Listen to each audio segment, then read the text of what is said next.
Bonjour. Qu'est-ce qui fait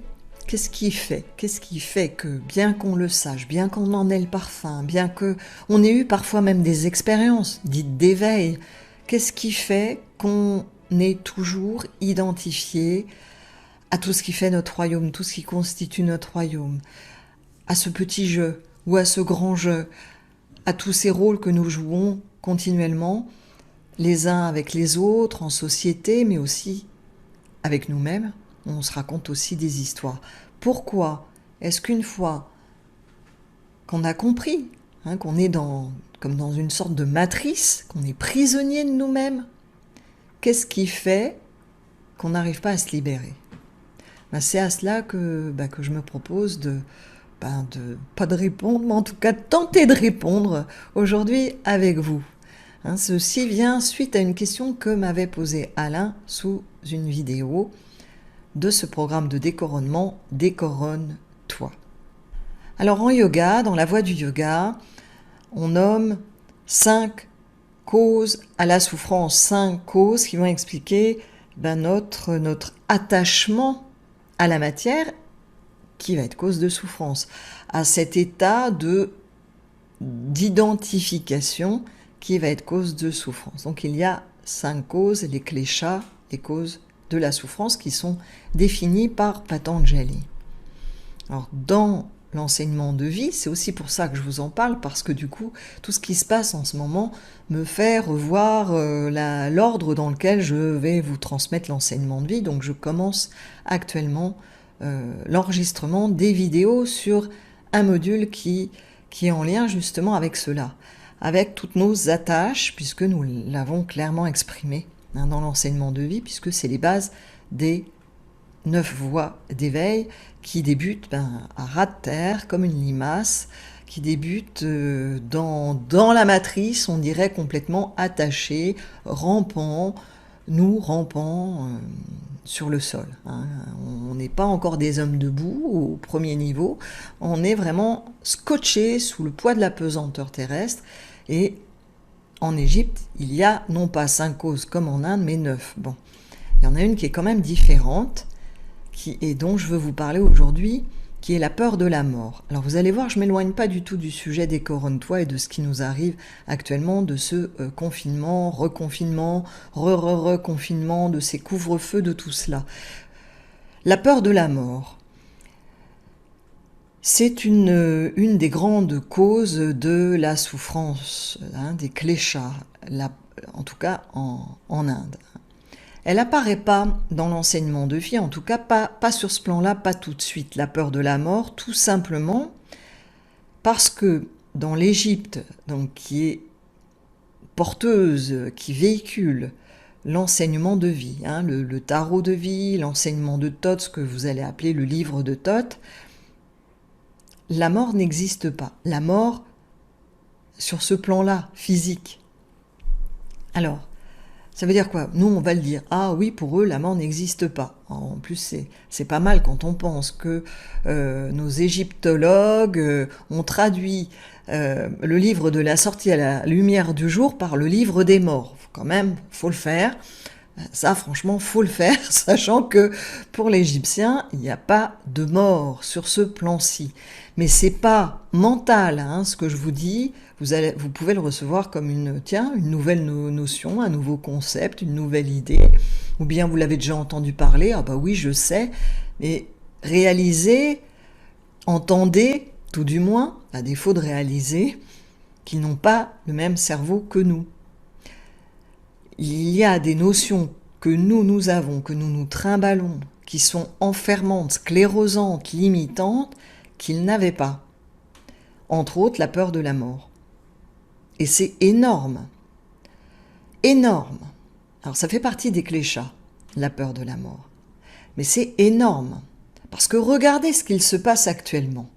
Qu'est-ce qu'on agite ? La peur de la mort. Et puis la culpabilité. Parce que si les enfants viennent à la maison, mon Dieu, vous risquez en tant qu'enfant de contaminer toute la famille, d'être responsable de la mort de vos parents.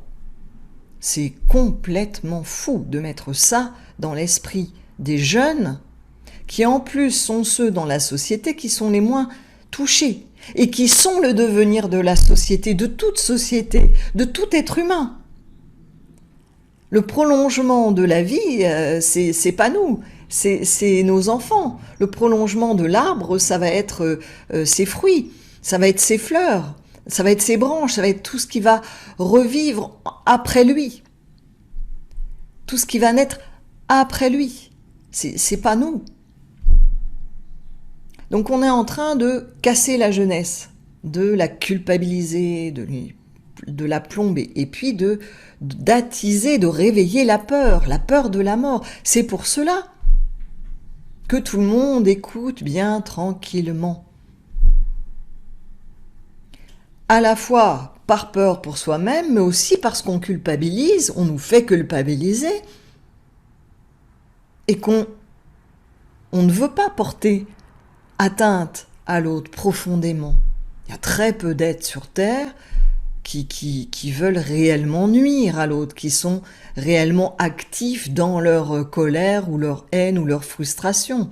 On peut tous ressentir ponctuellement, momentanément, être traversés par la colère, une frustration, de la haine, enfin des sentiments intenses qui sont plus destructeurs que constructifs. Mais de là à passer à l'acte, il n'y a pas beaucoup de monde. Il n'y a pas beaucoup de monde.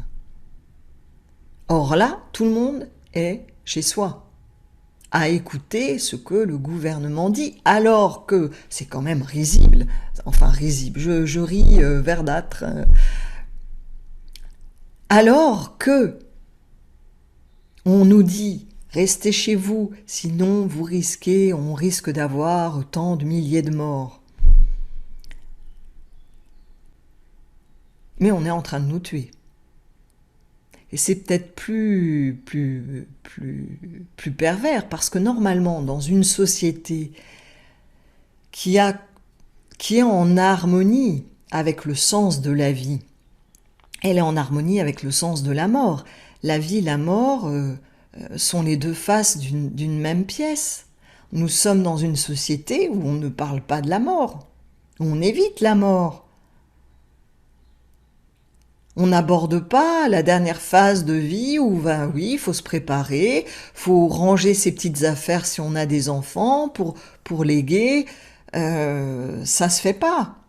Même lorsqu'on est malade, envisager que, ah oui, c'est peut-être la fin du parcours, ça se fait pas simplement dans notre société. Nous ne vivons pas avec pleinement la vie, parce qu'on ne vit pas avec l'autre facette qui est, ça va pas durer toujours. Or, je vous l'avais dit dans une de mes premières vidéos. Un ami m'avait dit cela, j'avais 20 ans, me disait qu'il y a des moines, je ne sais pas de quel ordre, qui ont fait vœu de silence, et les seules paroles que ces moines échangent entre eux lorsqu'ils se croisent dans le monastère, c'est « Mon frère, prépare-toi à mourir ». Ils se disent pas bonjour. Alors, ils ont leur temps d'oraison aussi, mais sinon, les seules paroles, c'est « Mon frère, prépare-toi à mourir ». Alors évidemment, j'avais 20 ans, enfin évidemment, non, ça a été une prise de conscience incroyable qui m'a aidée ensuite, toute ma vie durant, dans des moments de décision, dans des moments de choix, dans des moments de doute, de repenser à cela. Si je meurs là, maintenant, en l'instant, comment je me retrouve de l'autre côté? Est-ce que j'ai des peurs et des frustrations, des événements que j'aurais voulu vivre, des personnes que j'aurais voulu rencontrer, des choses que j'aurais voulu faire, et où je me sentirais mal parce que je n'aurais pas fait, je n'aurais pas dit, je n'aurais pas mené les actions ou incarné des actions que j'aurais dû incarner, manifester. Or, dans notre société, la mort, faut pas en parler, on n'en parle pas, on en parle très peu, sauf en ce moment le gouvernement qui attise cela. C'est la raison pour laquelle vous devez rester chez vous, vous devez ne plus travailler, vous devez fermer boutique. Or, vous vous rendez compte, l'économie est complètement en train de s'écrouler. Mais ça veut dire quoi derrière l'économie? Il y a des hommes et il y a des femmes. Il y a des familles entières. Or, on le fait au nom d'une protection qu'on voudrait nous accorder pour notre bien-être, pour que nous ne mourions pas.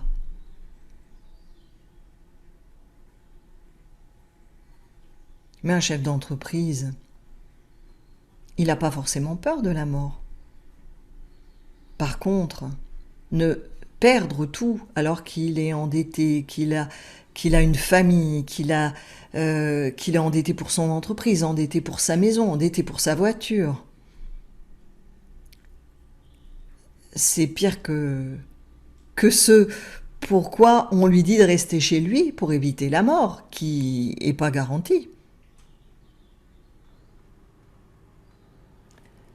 Tout cela pour vous dire, voilà, j'ai pensé à tout cela et je me disais, mais c'est fort parce que le gouvernement attise des peurs profondes, une des grandes peurs profondes de notre société.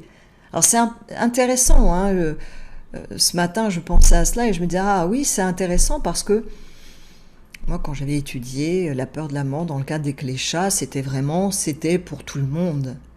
Or, depuis, avec l'enseignement de vie, oui, ils avaient une peur d'une certaine mort, mais elle n'était pas aussi puissante, présente que dans notre société. Donc il y a quand même des peurs, hein, des raisons qui font qu'on va s'accrocher, hein, à notre identité, maintenir notre petit monde, pour répondre à ta question, hein, là, en partie. Il y a des causes, mais ce n'est pas toujours les mêmes pour toutes les sociétés. C'est-à-dire que c'est pas toujours, ces causes-là ne s'appliquent pas à tous les humains à travers le temps et l'espace. En tout cas, la peur de la mort, elle est très très présente, très active dans notre société et encore plus actuellement. Et le gouvernement utilise cela, réveille cela. Mais ça n'a pas toujours été le cas. Et du coup, c'est fantastique. C'est fantastique parce que ça veut dire que qu'on n'est pas obligé d'avoir peur de la mort. Alors qu'est-ce qui fait qu'une société entière va avoir peur de la mort? Eh bien, c'est lié très très profondément à sa relation avec la vie. Lorsque je vous dis que les Égyptiens, en tout cas la période en Égypte à laquelle je suis reliée, qui correspond à l'enseignement de Thoth, l'enseignement de vie, lorsque ces Égyptiens-là n'avaient pas de peur de la mort, tant le lien entre ce plan terrestre et les plans subtils faisait partie de leur quotidien. Une personne m'avait dit un jour, « Ah, mais pour qui tu te prends? Tu te prends pour un prophète. » Pourquoi? Parce que ça, c'est une vision judéo-chrétienne, juive, où les prophètes sont des êtres qui entrent en relation avec Dieu, et des êtres en plus pas désignés par Dieu, hein, reconnus par les êtres humains, qui vont dire, oui, toi t'es un vrai prophète, toi t'en es pas un. Mais en Égypte, c'était pas ça. Tu rentrais, en tout cas tout le monde rentrait pas en contact avec les dieux, mais il y a de nombreux êtres incarnés qui entraient quotidiennement ou presque en relation avec un ou plusieurs dieux. Ça faisait partie de leur vie. L'invisible, la vie dans l'au-delà, sur les autres plans, sur ce qu'on va appeler le monde du milieu, la douate, faisait complètement partie de leur vie quotidienne. Ils avaient une connaissance des trois mondes, des trois terres, que nous, occidentaux, nous n'avons pas. Et aujourd'hui, vous voyez, même des personnes donc juives vont me dire, ah bah oui, mais non, t'es pas un prophète, donc tu peux pas avoir été en contact avec un dieu.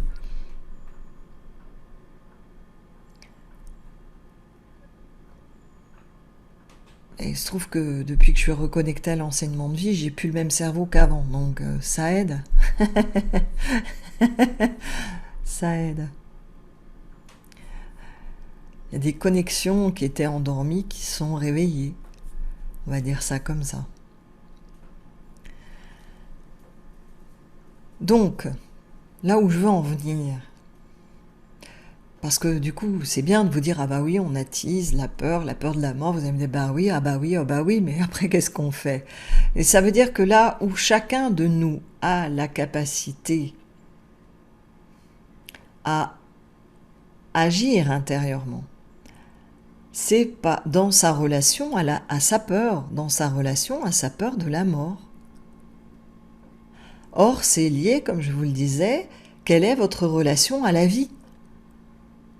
Où s'arrête la vie pour vous? Où commence la vie? Où s'arrête la vie? Hier, ou avant-hier, je vous parlais où s'arrêtent les limites de mon corps, où commence l'espace. Où s'arrête l'espace, où commencent les limites de mon corps? Où commence la vie? Où s'arrête la vie? Quelle est votre expérience de cela? Ou quelles sont, à défaut d'expérience, vos croyances? Parce que vos croyances, vos limites sont celles que vos croyances vous imposent, à défaut d'expérience. C'est pour ça que les personnes qui vivent ce qu'on appelle des near-death experiences, les expériences de mort imminente, pour beaucoup, même s'il y a différents types d'expériences, il y a eu d'autres révélations, ils vont pas tous dans la lumière. Mais la majorité, oui, reviennent en étant totalement transformés, parce qu'ils ont fait l'expérience d'une conscience après la déclaration de mort temporaire sur Terre. Le médecin les déclare morts et hop, ils reviennent à la vie. Et dans ce temps-là, ils ont une expérience qui va les transformer totalement. Alors je sais, c'est pas le cas pour tout le monde. Mais la majorité, c'est ce qu'il se passe. Alors les personnes pour qui ça ne se passe pas comme ça, effectivement, ça doit être difficile à vivre puisque d'autres relatent d'autres expériences et on ne peut se fier qu'à ce qu'on expérimente nous. Mais bon, je suis pas là pour parler de ça. Je viens pas pour vous parler de ça en tout cas.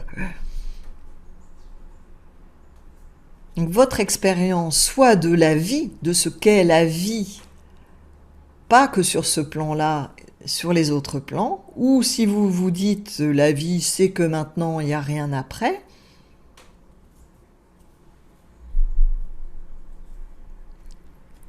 c'est à vous du coup à gérer votre relation, la vie, la mort. Parce que si vous pensez qu'il n'y a rien après, vivez d'autant plus. Si vous vous dites qu'il n'y a que cette vie-là, que ce temps-là qui m'est imparti, pour vous, ça doit pas être facile d'être enfermé et d'être coincé dans une maison. Or, je connais des personnes qui se disent ne croire en rien et qui sont tranquillous, métro, boulot, dodo, sans se révolutionner, sans vivre, sans vouloir se poser en fait les questions, sans se mettre face à cette question existentielle fondamentale. Quelle est ma croyance par rapport à la vie? Quelle est mon expérience de vie? Est-ce que j'ai des mémoires? Est-ce que j'en ai un parfum? Est-ce que j'ai pu expérimenter quelque chose qui me fait avoir la certitude que oui, il va y avoir la mort de ce corps physique. Les Égyptiens avaient un mot, un terme pour ce corps physique qui va se décomposer. Et c'était que pour le corps physique, que pour cette enveloppe, pas pour qui est l'être.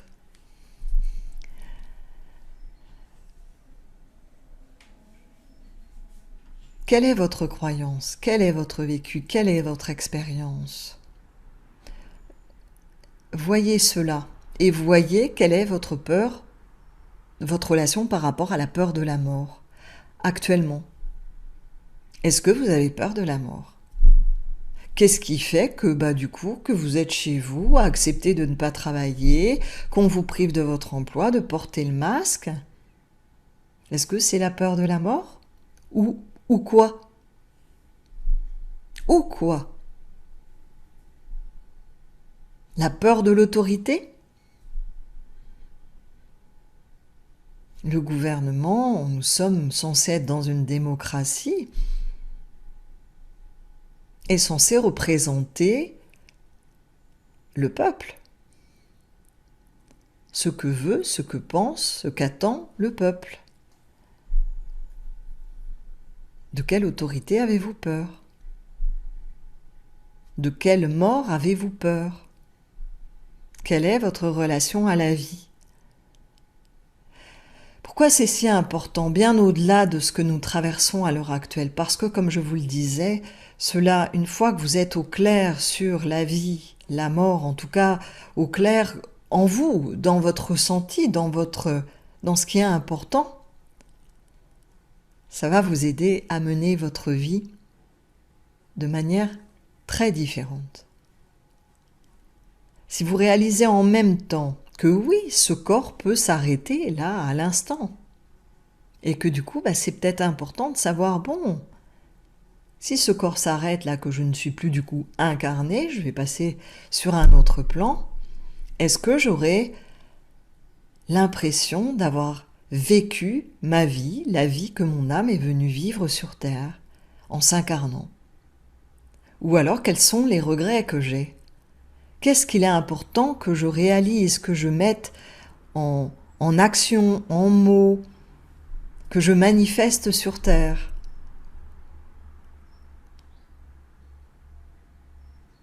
Il y a un test très sympathique, tout simple, que vous pouvez faire. Imaginez que vous ayez des enfants, que vos enfants ont des enfants, qui eux-mêmes ont des enfants, donc que vos arrière-petits-enfants, un jour ouvrent un album photo. Et on voit votre photo, ils voient votre photo dans l'album photo. Qu'est-ce que vous aimeriez qu'ils disent de vous? Ah, l'arrière-grand-mère ou grand-père, ce qui est chouette, c'est qu'elle était, a fait, pensait. Quelle trace vous aimeriez laisser? Alors c'est pas du tout pour être quelqu'un de célèbre, hein. Le but de ce test, c'est pas ça, c'est juste pour vous mettre en phase avec vos valeurs.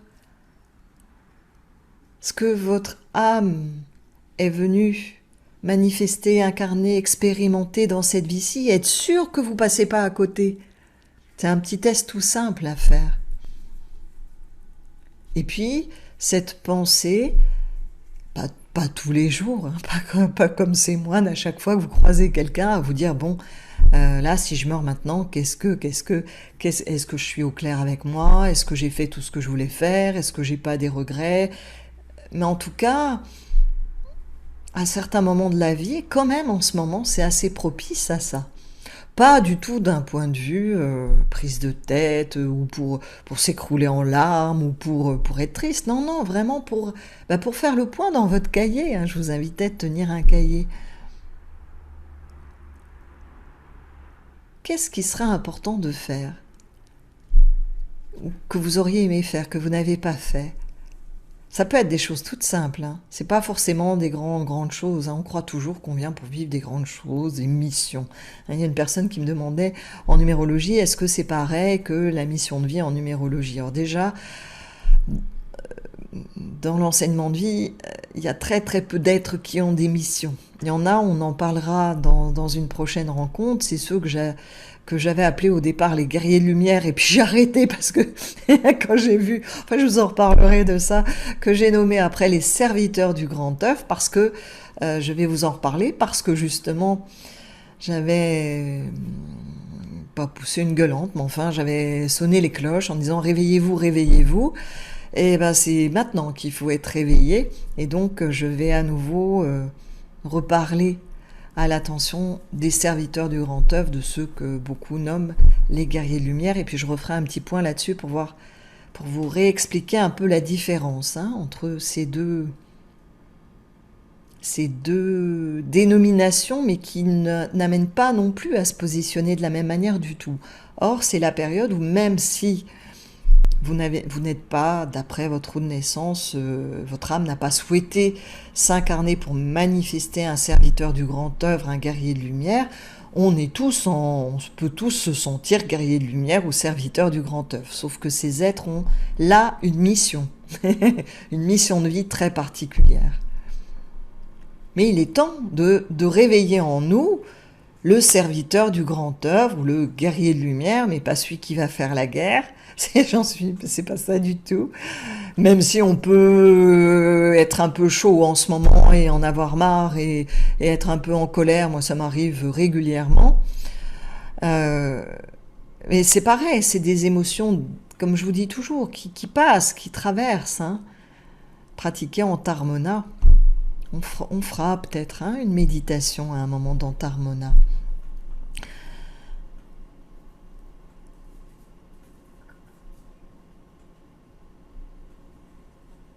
Quelle est votre relation à votre vie, à votre vie? Pourquoi êtes-vous là? Qu'est-ce que... Profitez de ce temps-là de repli.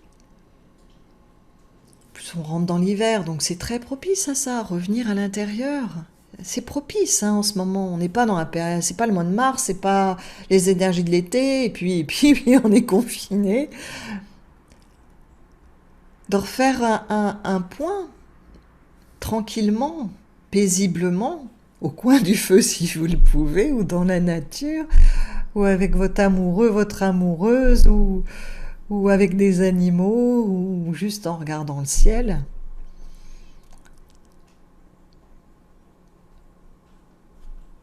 Où j'en suis de ma vie? Est-ce qu'il y a des zones, des actes que j'aimerais poser, que je n'ai pas posés, des paroles que j'aurais aimé dire, que je n'ai pas dites,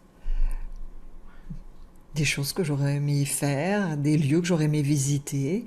Et puis, vous faites votre petit planning après des confinements, ou planning là, maintenant, comment vous pouvez dire des choses. Parfois, j'en ai déjà parlé dans des vidéos, parfois on se dit « Ah, j'aurais aimé dire à cette personne combien je l'aime. Je lui ai pas assez dit, je lui ai pas assez montré. » On peut, dans ce cas-là, écrire une lettre. Écrire une lettre que vous postez en mettant le nom de la personne. Vous l'adressez au ciel, aux portes du ciel. Il y a toujours moyen. Il y a toujours une solution à tout. Voilà. Faut innover parfois, inventer, être original. Il y a toujours moyen. Donc bonne nouvelle, oui, même si on est dans une société, justement, on n'est tellement pas habitué à vivre avec la mort qu'on en a peur, mais il est possible, en tant qu'individu, vous n'allez pas pouvoir changer la société, vous ne changerez pas votre voisin, mais vous-même, de faire le point et de vous positionner de manière claire, détendue, sans peur de la mort. Puisque je vous disais, il y a des sociétés, en tout cas moi j'en connais une à laquelle je suis reliée directement, c'est l'Égypte d'une certaine époque, me demandez pas laquelle, je n'en sais rien en temps humain, où l'idée de la mort n'existe pas.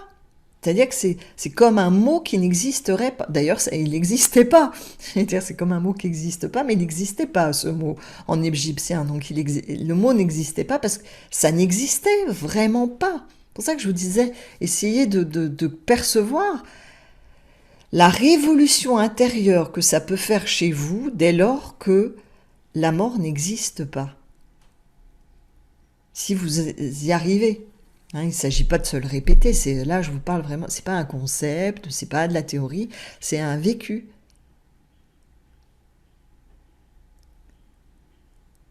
Une certaine période en Égypte, c'était vécu. Sans l'ombre d'un doute. C'était une évidence.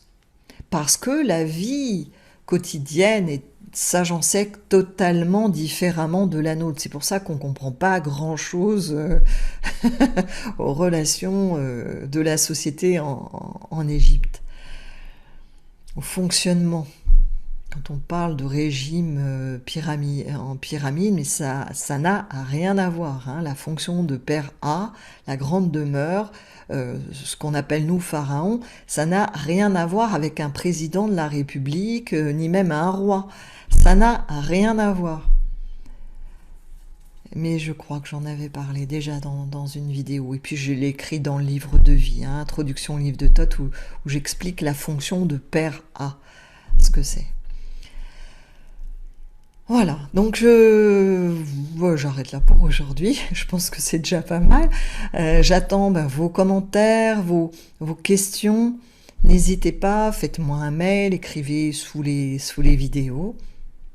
Je vous souhaite une belle journée. Alors demain, je me propose, à moins qu'il y ait un changement de programme, je me propose d'aborder avec vous le sens de Hariom Tatsat, tout est cela. Mais j'y pense parce que là, j'allais terminer par mon au revoir du jour, en terminant par Hariom Tatsat, parce que c'est fondamental aussi pour vous aider à vous positionner. Hein, j'ai reçu des mails, mais qu'est-ce que je fais ? Qu'est-ce que je fais, Christine ? Qu'est-ce que t'en penses ? Et vous me parlez de votre vie. Est-ce que je pars dans la désobéissance civile ? Je fais grève de la faim. Je sors dans la rue tout seul sans masque. Enfin bon, je retire mon enfant de l'école. Bon, c'est pas moi à répondre à ces questions-là. Hein. Ça va être à chacun, comme je vous l'exprimais. En plus, on ne peut pas attendre d'une population que tout le monde réagisse de la même manière. Nous sommes des individus différents les uns des autres. L'essentiel, c'est d'être en phase, en accord avec vous. Voilà, et c'est à ce niveau-là que j'essaye de vous aider, de vous accompagner dans cette mise en lumière de ce qui est juste pour vous. Donc demain, nous aborderons le sens dans notre vie actuelle, quotidienne, de ce salut, Hariom Tatsat, tout est cela. À demain.